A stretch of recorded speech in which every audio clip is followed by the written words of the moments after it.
Hello and welcome back to the Frozen Dojo. I'm Red Penguin Ninja, and in this video, hey, we're going to be using the new killer in the public test build. I just thought might as well go ahead and knock out her naked right now. So she looks pretty cool.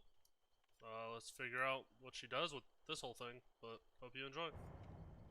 Alright, let's read about her. Self-made millionaire Adriana came from a humble home in Fortaleza, Brazil. Her father, Sita, moved to Brazil as a young man, hoping to see a side of the world completely different than his hometown of Hokkaido. A talented illustrator, he spent his spare time designing colorful characters and worlds. While sketching patrons of a local jazz club, he was approached by Belinda, the owner, to work on a logo. What began as a business partnership soon became a romantic one, and within a couple of years, Adriana was born. Adriana excelled in all facets of education. A house full of art and music honed a brilliant mind, and her intelligence was only exceeded by her obsessive drive to be the best. While scoring at the top of every class, she was often on the receiving end of disciplinary action due to her overly competitive and sometimes violent nature during schoolyard games. Adriana's mother did her best to keep her on the right track, but her father was increasingly absent as his own obsessive drive ramped up. Di Valente, a manga about a young girl who saves and protects the weak with her quirky robot companion. Despite working long hours at a canning facility and writing his manga in his spare time, he somehow managed a little time every night to share his wild and highly imaginative illustrations with his daughter. By middle school, Adriana was courted by a fancy private school due to her high performance, and, needing money, Seta spoke to publishers about his unpublished manuscripts. He managed to find a small local publisher to carry Adi Valente, but it meant more work than he could handle. He eventually lost his job at the cannery, giving him more time to develop and illustrate his series. Adriana loved the manga, but the family was forced into hard times. In her final semester, Seta requested higher royalties, but the publishing company went into administration and decided to cut the series. No longer able to afford the school fees, Adriana was pulled out of the elite academy where she was at the top of her class. Belinda was able to negotiate her graduation, but another student was able to take her place at the head of the class. Adriana was furious. On summer break, she learned everything about her rival, where he lived, where he hung out, and what he liked to do in his spare time. What he listened to, what he watched, everything. She even stalked him on his way home one late summer evening and considered the myriad ways she could ruin his life. Myriad? No, myriad. Considered the myriad ways she could ruin his life. But in the end, she did nothing. Though something awakened within her, and she felt like the anti-hero in a new story her father had been exploring. Seta retreated further into himself and began producing this newer, darker manga, inspired by his visions and nightmares. A manga about a woman who hunts and guts the weak in a nightmarish realm with drones made of salvaged skulls and bones. But unable to sell this manga, Sanjadores Sombrios, the family became solely reliant on Belinda's income. Adriana, looking for ways to make her own money, started a website dedicated to the world of Brazilian manga. It became a runaway success, and significant advertising dollars started to roll in. She realized she had no real interest in writing for it, though, so she convinced other kids to write for it for free while the money flooded in. The second she got an offer, she sold the site and never looked back. Proud of her accomplishment, she came home to show her parents the check. She never got a chance to show her father, though. He walked out the door that morning, never to return, leaving only a stack of unpublished manuscripts about the skull merchant mercilessly hunting those she deemed worthy of her efforts. To help her mother, Adriana began to study at the library, teaching herself investment and economics, and soon tripled her money.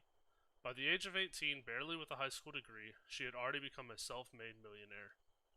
As stories of this investment wonderkin spread across Brazil, more and more doors opened for her.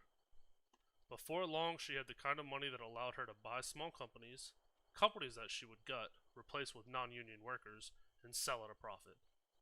The only break she took from her corporate obsession was to pore over her father's manuscripts, trying to understand this chilling world he had created. By her mid-20s, she was regularly flipping companies.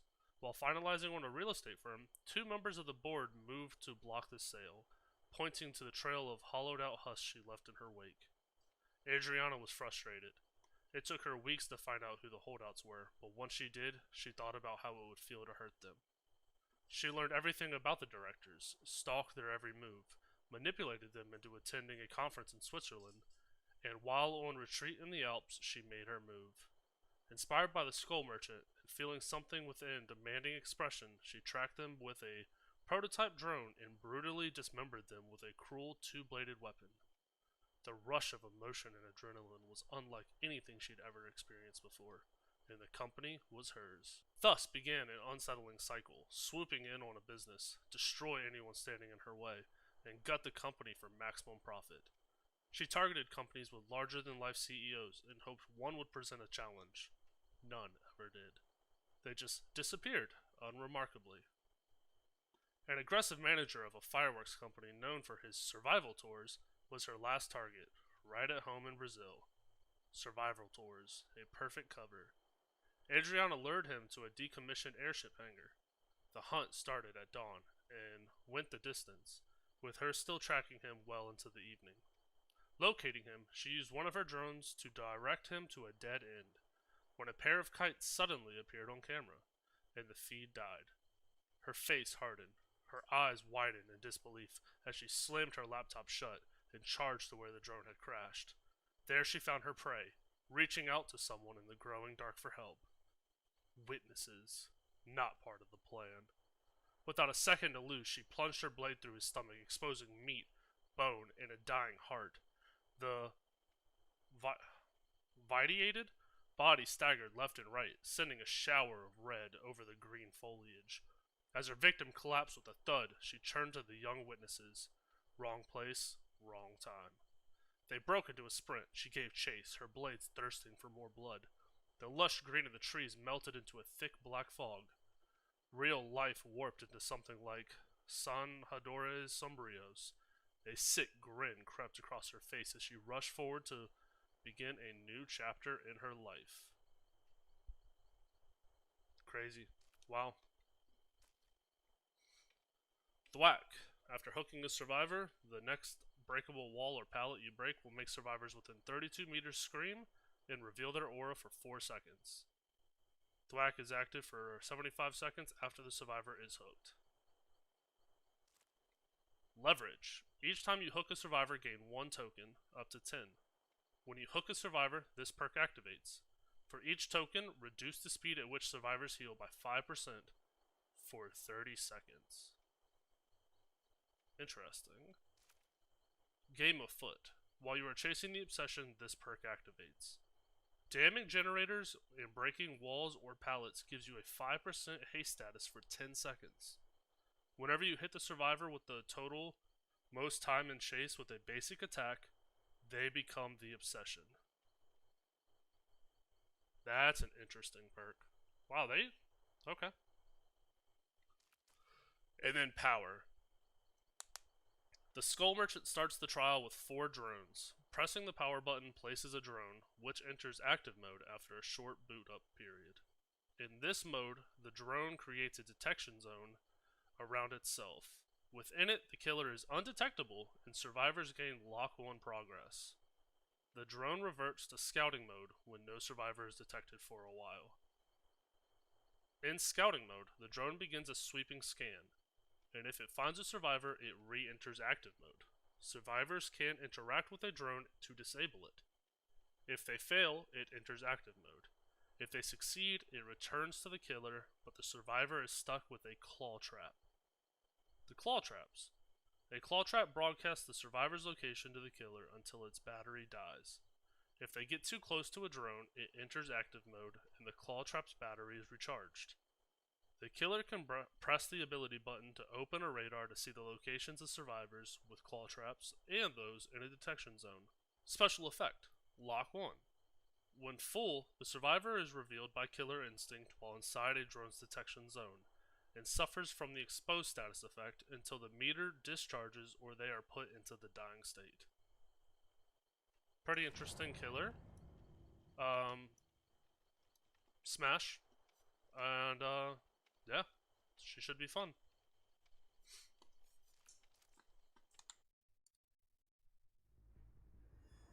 Alright, let's do this.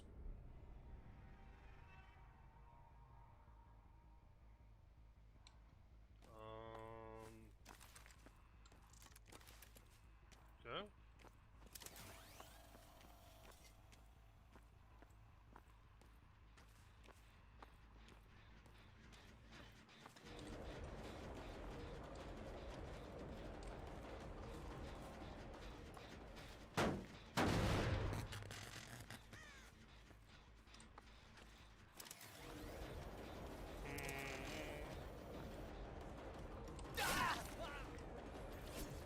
Okay.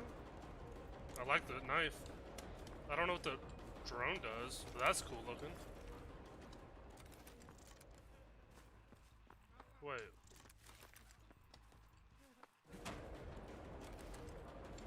There's a dot behind me though. What is that? Is that a person?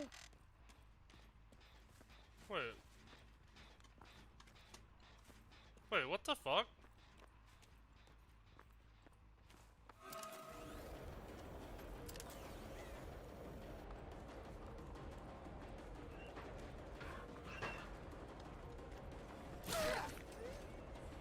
She just grabbed a flashbang? Target detected! Oh, and then that... She's the dot now. Ooh.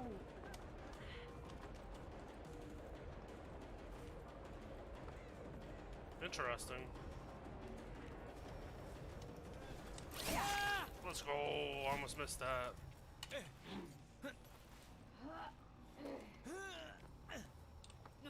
Nope.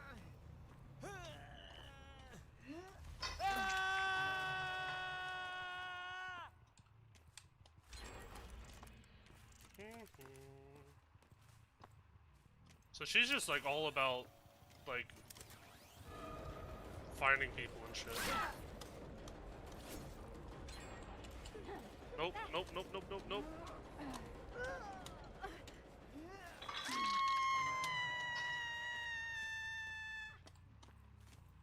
Yeah, she's all about finding people. That's cool.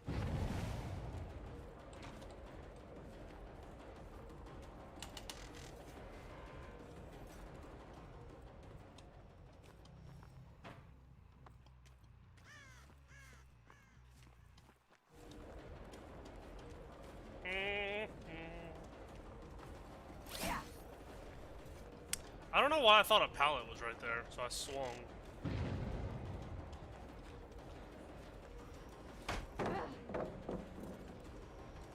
Okay.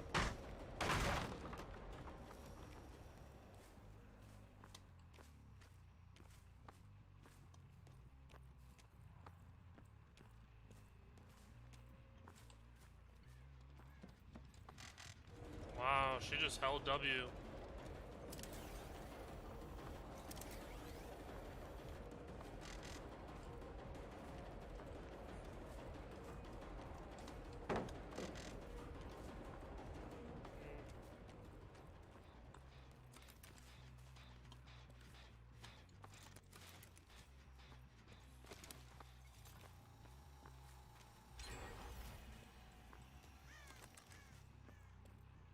I want to know, like...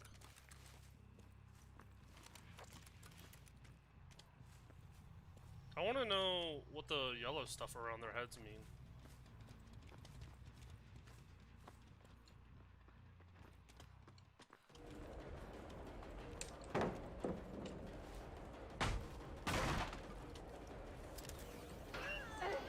Oh, head on, nice.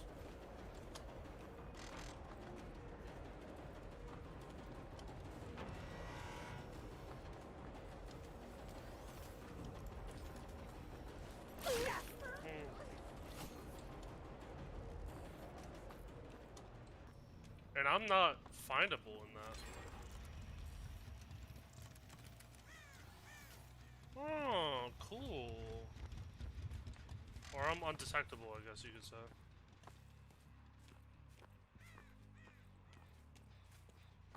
But see, she has yellow around her. I want to know what that means.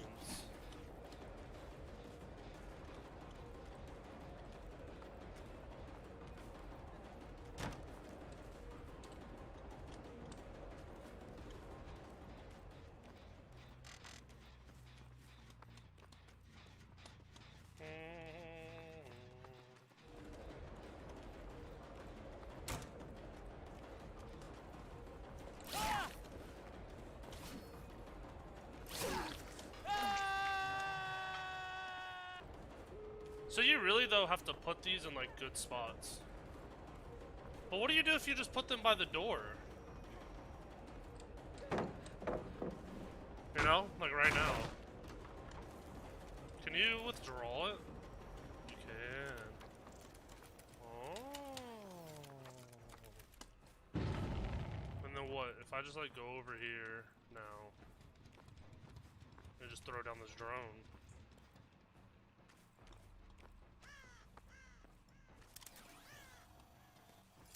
Like, yeah, that. Like, what's the stop me from doing that?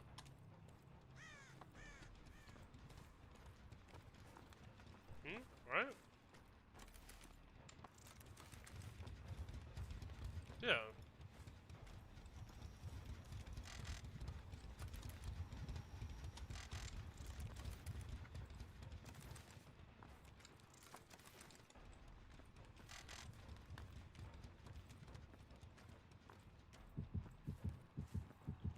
What does that mean? She's one-shottable?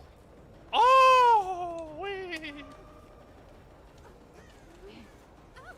Oh. So if they're in this for long enough, they're one shot? I'm guessing that's what the yellow means?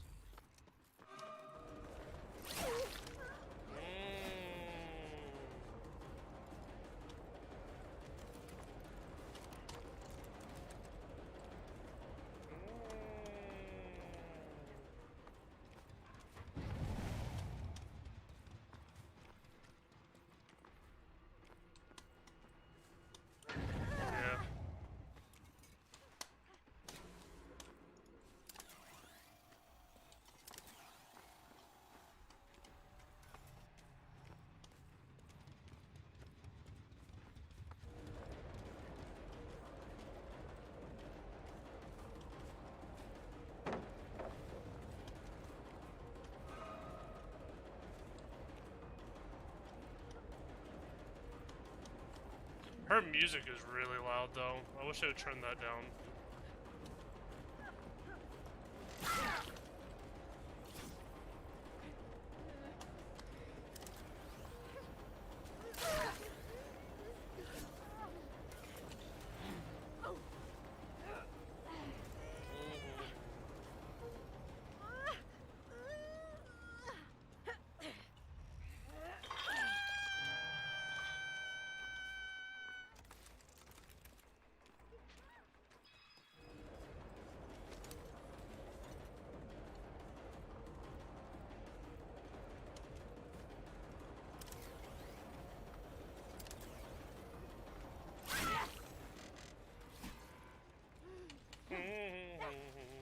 Why don't they just open the door and get out? Like, I'm confused.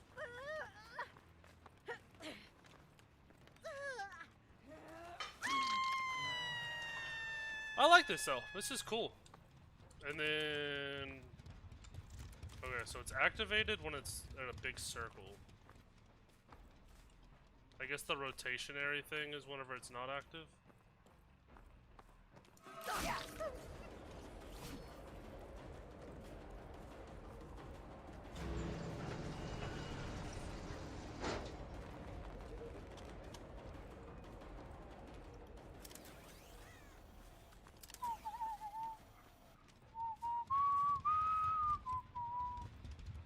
I was about to say, I hope they get the save.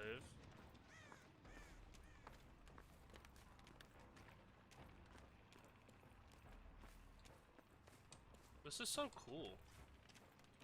And then you can, like, do this. And then just fucking... Right? And if I go in these, then I can see them?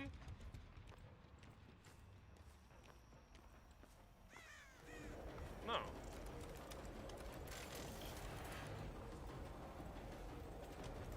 Yeah.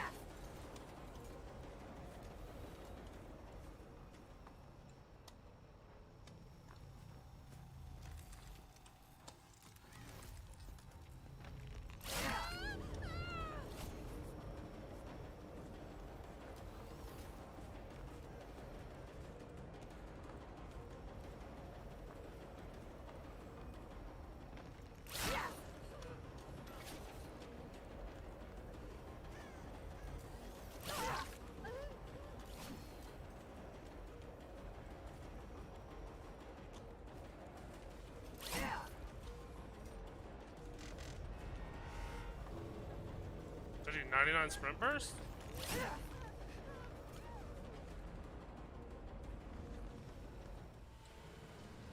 Nice! Look at that. Smash. Smash.